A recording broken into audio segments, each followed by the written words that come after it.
You're listening to Good Morning Gwinnett, a division of ABK Media Group, hosted by Audrey Bell Kearney, sharing stories about people and places around beautiful Gwinnett County every day at 9 a.m. Southern living at its best.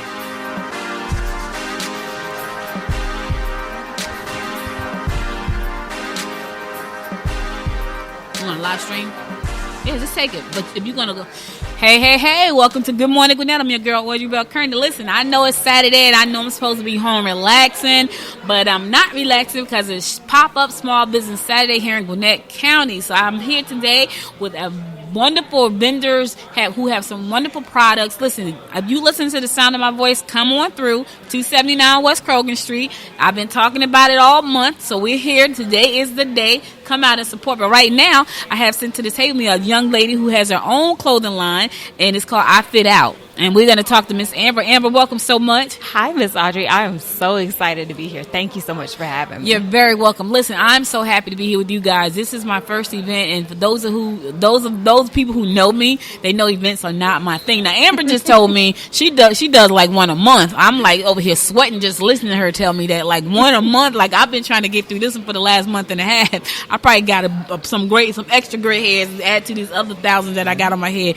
But anyway, tell us a little bit about your business. So my business is called The Liberated Soul Movement, and I have created a line of shirts and books for unapologetic souls who are just unapologetically unafraid to be themselves and to just really accept themselves as they are. So I have a line of shirts, hoodies, tank tops, and then this year I actually released my first book. Nice. Kudos. Thank you. That has definitely been the big work of this year, and doing the open mics, I host monthly open mics, really was to help just push my own self out the box, because we all know a lot of times sharing any of your work can be the most challenging part. Yes. And because I specifically currently write poetry and affirmations, it's like sharing a part of my own heart with other people. And I'm like, ooh, why would we do that? But Right. okay. We can walk this out. So that is so much of where the book and the poems and the shirts have come out of, has just been coming through my own journey, and then knowing that other people would also possibly have similar stories and Right. be like, I'm still in the midst of this. How in the world did you do this? Right. Why did you do it?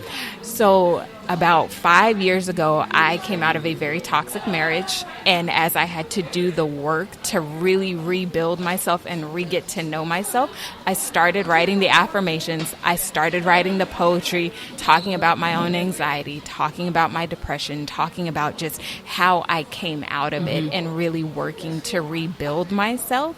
And that was how all of this started. You know, Amber, I met a lady a couple of years ago. I actually helped her write a book. She wrote a book and helped her get it published and all that stuff. And she was in such a bad marriage to the point her husband tried to kill her.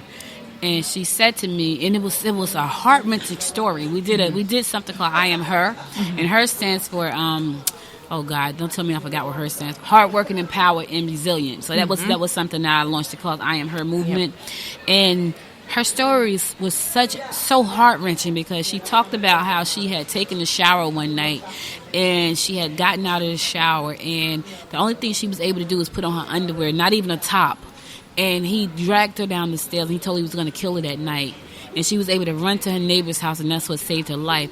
I think he later committed suicide because she moved away. She moved far away from him, but she said he tried to kill her.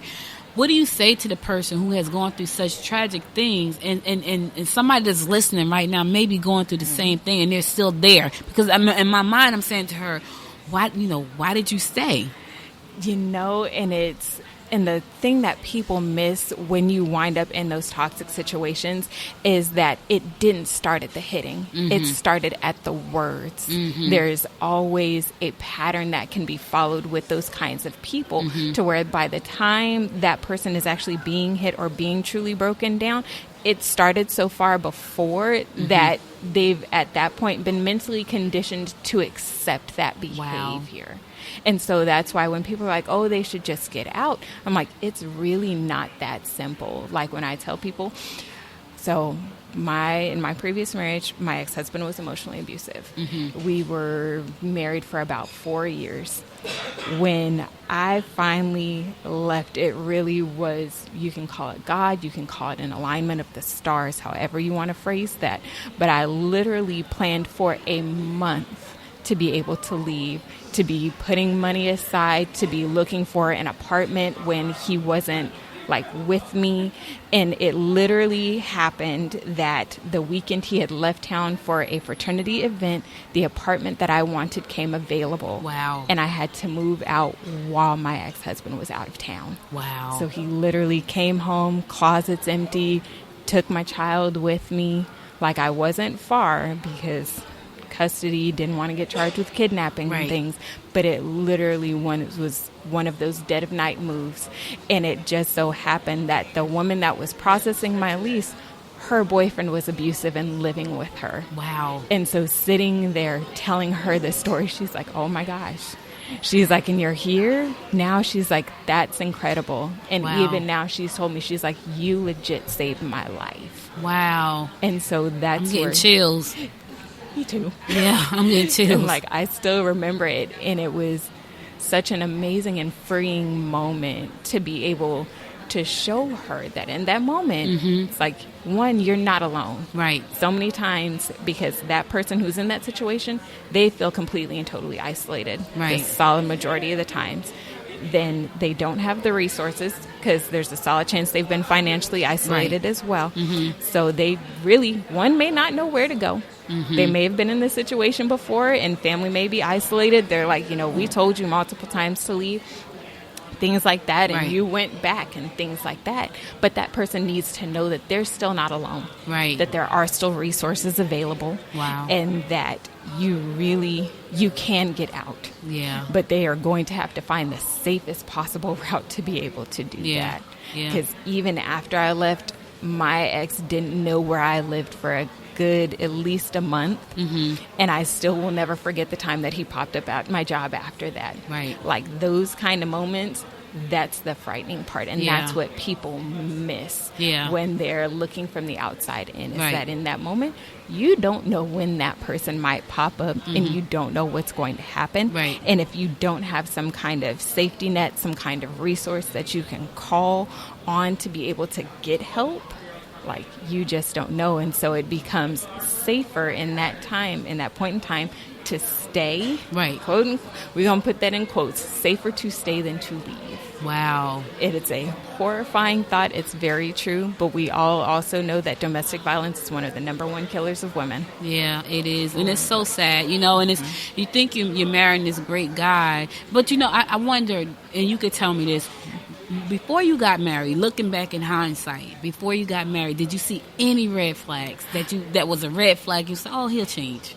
It wasn't even so much the red flags. It was the situation. Looking back, the situation that we were in, I was like, marriage was not. I was like, you already knew your anxiety was high and that you didn't actually need to marry him, but you felt that you needed to prove a point to him, and so you did. Oh. So it wasn't even so much his personality, because, of course, outside looking in, very charismatic, good job, handsome, all of those things. So we're just like, oh, he's probably a great man, a great husband, great father. Right. And he's like, you don't know what he's saying to her when y'all outside the room. Right. Or even, you assess those generational gaps. I had talked to my mom about it, and she's like, well, at least he's, not cheating on you. At least he's not, gambling away all of you guys' money. Right. At least he's coming home. So you get those kind of at least statements. Right. And it's like, at least? Right. Do we really want to stay at least? Right, right. And so when we talk about things like that, we really have to evaluate